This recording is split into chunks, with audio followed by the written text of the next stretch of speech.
compromised.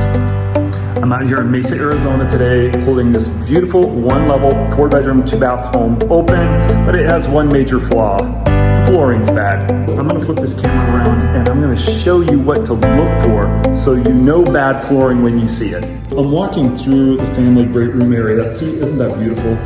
You got these double sliders, they're amazing. And as we walk into the breakfast nook area, you'll see we have a flooring change, and then we have this threshold. I don't like thresholds, they're a tripping hazard. It doesn't even look good. So we have this style of flooring, and then we have this style of flooring separated by yet another threshold. So we have 3 styles of flooring, 2, 3.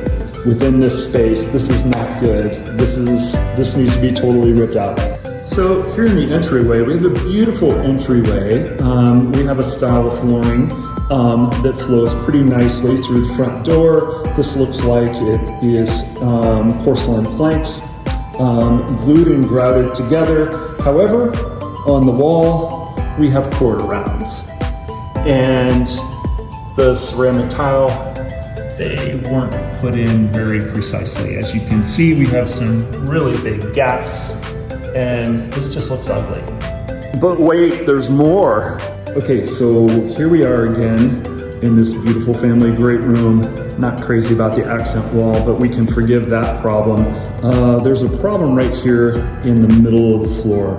We actually have some unevenness, almost like there's a bulge right in this area.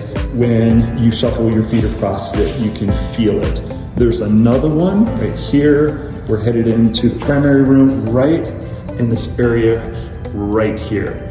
There's some real unevenness. It's very, very noticeable. Almost, again, feels like there's a slight bulge.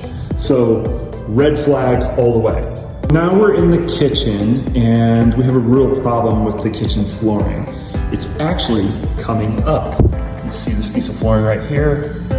I can literally pull it up with my fingernail. It's moving around and there's a huge gap there.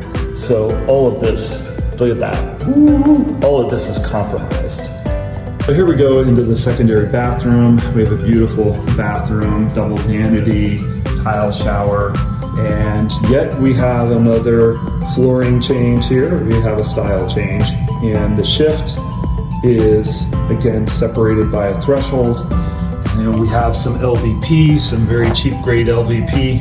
As you can see, it's chipped right there. So this flooring needs to go.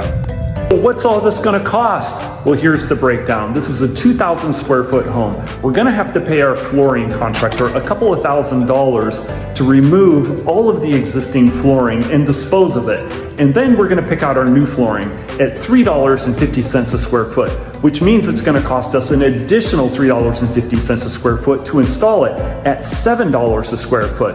Times 2,000 square foot, that's $14,000. We talked about the $2,000 for demolition to remove the old, and then we're gonna have to retrim the perimeter of all of the walls where the flooring meets the wall, so it's a nice, seamless, finished product.